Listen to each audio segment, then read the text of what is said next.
12월 16일 오늘 새벽 5시쯤 해서는 깨어서 엄마, 엄마 하는 소리를 계속 부르며 울면서 졸랐는데 엄마라고 부른 것이 오늘이 처음이었다. 엄마라는 소리에 담긴 수많은 의미가 떠오른다. 평범하기만 한 이 육아일기는 사실 굉장히 특별한 기록입니다. 육아일기 속에 숨겨진 놀라운 비밀, 육아일기를 써내려고 한 주인공은요,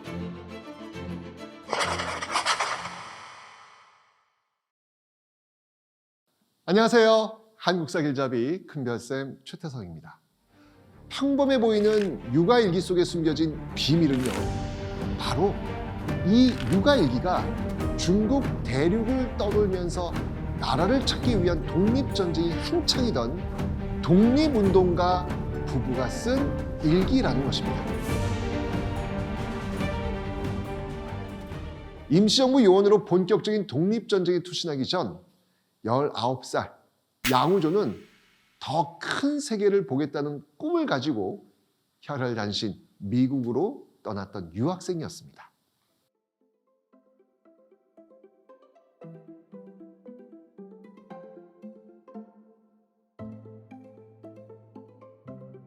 인디아나주 항구에서 노동일을 했고요.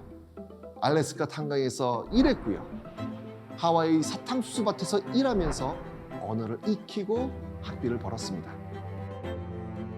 제대로 된 옷 한 벌이 없어 헐벗은 조선의 동포들을 입혀보자 라는 그런 꿈을 갖고요. 방직공학을 공부하기로 결심했습니다. 조선의 온 국민에게 좋은 옷 입혀보겠다 라는 목표를 가지고 방직공장 자금을 마련하기 위해 대학 졸업 후에는 무역업을 시작했고요. 그리고 마침내 그 돈을 가지고 조국으로 돌아옵니다.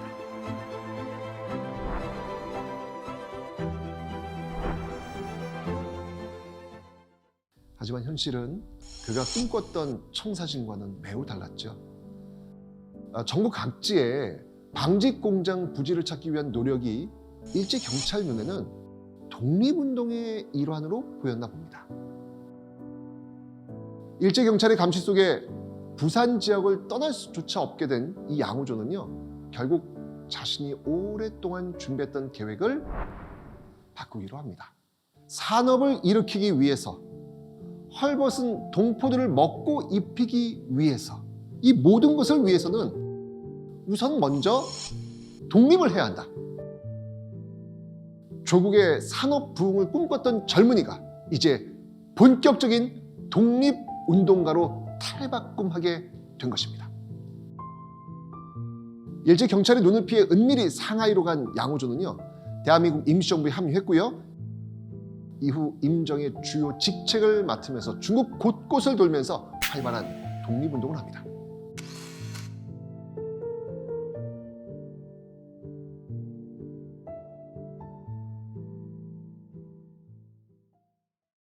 그런데 이제 잠시 들렀던 서울에서 양우조는 자신의 인생을 송두리째 바꿀 운명적 만남을 갖게 됩니다.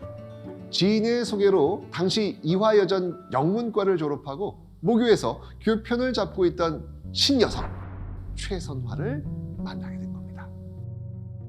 하지만 양우조는 어디까지나 잠시 서울에 들렀던 상황이었거든요. 결국 짧은 만남을 뒤로 하고 독립운동을 위해 다시 중국으로 돌아갈 수밖에 없었습니다. 이후 양우조와 최선화는요, 어렵게 그 편지로만 겨우 마음을 주고받는 상황이었죠.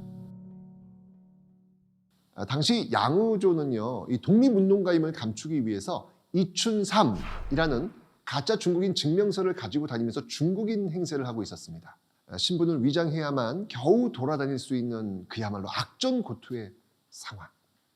하지만 그 모든 시련도 이 두 사람의 운명적 이끌림, 그 사랑을 어찌 끊을 수 있었겠습니까? 결국 최선화는 당초 계획했던 미국 유학을 포기하고요, 양우조와 함께하기 위해 중국 땅으로 떠날 것을 결심합니다.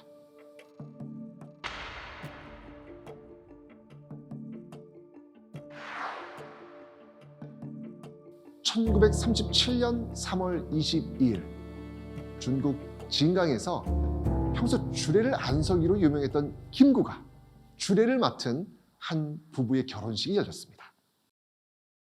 김구와 임시정부 가족들의 그 축복 속에 치러진 결혼식의 주인공은요, 바로 대한민국 임시정부의 요원이자 독립운동가였던 남편 양우조, 아내 최선화였습니다. 결혼한 뒤 최선화 역시 남편을 도와 임정의 안살림을 돌보는 한편 이후에는 중국의 한인교포 부녀자들과 함께 한국애국부인회와 같은 이 조직을 만들어서 여성 독립운동을 전개하죠. 신년까지도 함께하는 진정한 독립운동가 부부의 탄생이었던 것입니다. 그리고 결혼식 후 1년 4개월쯤 지난 1938년 7월 4일 양우조 최선화 부부에게 커다란 축복이 찾아옵니다. 바로 첫 딸의 탄생이었습니다. 아기의 이름은 제시. 새 생명의 탄생은 어두운 임시정부에도 한 줄기 빛이었으니까요. 그리고 아이가 태어나던 그날부터 부부의 육아 일기가 시작된 겁니다. 그 첫 줄은 이렇게 시작됩니다. 1938년 7월 4일 중국 호남성 장사. 제시가 내게 온 것은 바로 오늘 음력으로 6월 7일 아침이다. 내 조국으로 멀리 떨어진 이곳에서 나는 내 딸을 가슴에 안았다.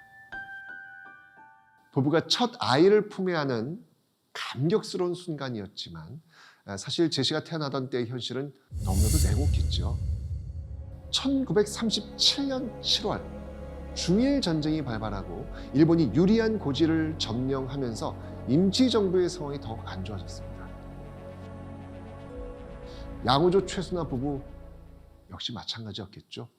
갓 태어난 아기 제시가 먹을 것도 넉넉치 않았고요. 쉴 것도 여유롭지 않았습니다.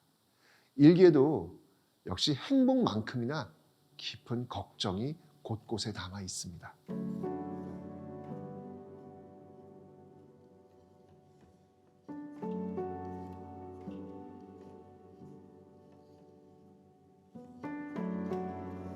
일본군을 피해 갓난아이를 품에 안고 피난길에 오른 부부. 임시정부 가족들과 겨우 중국 삼수역에 도착했을 무렵 그들에게 또 한 번의 엄청난 시련이 다가옵니다. 갑작스럽게 공습 경보가 울린 겁니다. 1938년 10월 20일 삼수. 갑작스런 공습 경보에 차가 멈췄다. 순식간에 우리 일행 모두가 사방으로 흩어졌다. 우리는 제시를 안고 정거장 서남쪽에 있는 높다란 탑 밑으로 피난했다. 이제 제시를 안고 뛰는 것에 익숙해진 터였다. 갓난아이를 안고 뛰는 것에 익숙해질 정도로 일제히 공습을 피해 달아나는 것이 그들에겐 일상이었던 겁니다. 이런 상황은 그 뒤로도 매우 자주 일어납니다. 1938년 11월 30일 유주. 갑자기 공습 경보가 울려와서 모두가 숨을 죽이고 정지해야 했다. 말은 안 하지만 모두들 불안해하는 기색이다.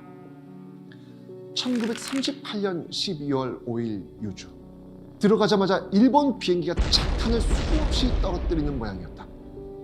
석굴이 심히 흔들리며 당장 무너지는 듯하고 동굴 안의 상태는 천둥 번개 치듯 불빛이 번쩍이며 천장이 내려앉는 듯 작은 돌 부스러기가 자꾸 떨어져 나는 허리를 구부려 제시의 몸을 방어하며 폭탄 투하가 멈추기만을 기다릴 뿐이었다. 1938년 12월 27일 유주. 아침 11시경에 경보가 울렸다. 나무 밑에 숨어있던 사람들이 기관총 세례를 받았다기에 우리는 무덤 옆에 제시를 웅크리게 하고 그 위에서 엄마가 제시 몸을 감싸 안은 자세로 몸을 숨겼다. 유주에서 다시 사천성 기강으로 임시정부 가족들의 피난 생활은 계속됐고 그 와중에 일제의 포격 역시 쉴 새 없이 이어집니다. 젊은 부부는 공습 경보가 울릴 때마다 갓난아이를 품에 안은 채 달리고 또 달려야 했습니다.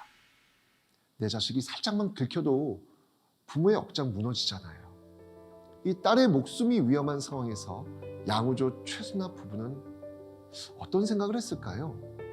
나라의 독립을 위해 싸우는 누구보다 강한 투쟁가였지만 내 아이 앞에선 한없이 마음이 무너질 수밖에 없는 천상 부모였을 겁니다.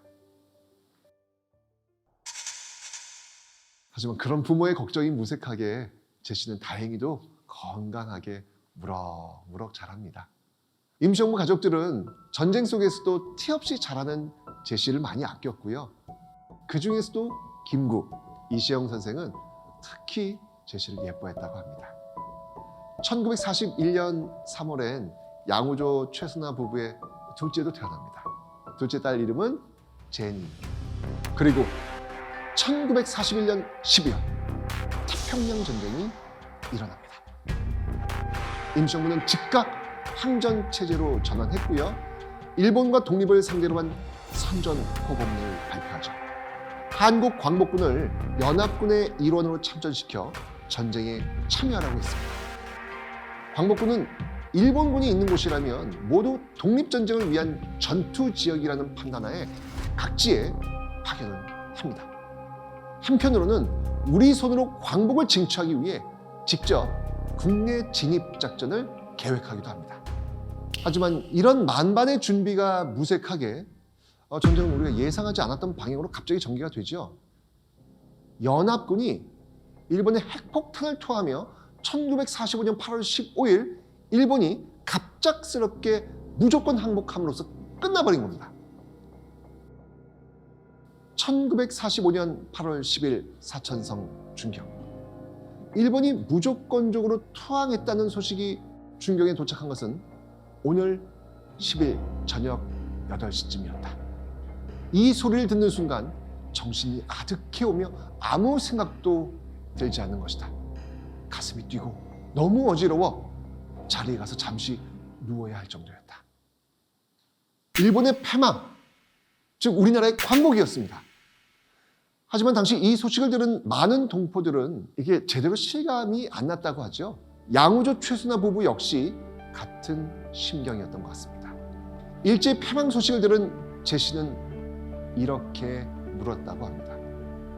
외놈이 망했으니 이제는 할머니 할아버지 계신데 가게 되는 것인가요? 조국이 광복을 맞이하고 8개월이 훌쩍 지난 1946년 5월 2일 중국 땅을 돌고 돌아 가족은 마침내 부산항에 도착합니다. 그리고 제시의 탄생과 함께 시작했던 제시의 일기도 끝이 납니다. 남편 양우조는 1963년 건국훈장 독립장을 수훈받았습니다. 아내 최선아는 1977년 대통령 표창을, 1991년 건국훈장 애국장을 수여받았습니다. 너무나 위대한 독립운동가 부부. 하지만 우리는 일기를 통해 한편으로는 이 여리고 여린 부모의 속내도 볼 수 있었습니다. 엄혹한 세월 속에서도 평범한 희노애락이 있었습니다. 결국 그런 평범한 하루하루 작은 영웅들이 모여 이뤄낸 것이 바로 광복입니다. 2025년은 우리가 광복을 맞이한 지 80주년이 되는 해입니다. 끝이 없을 것 같은 어둠 속에도 버티고 버텨 광복, 마침내 빛을 되찾을 수 있었던 이유.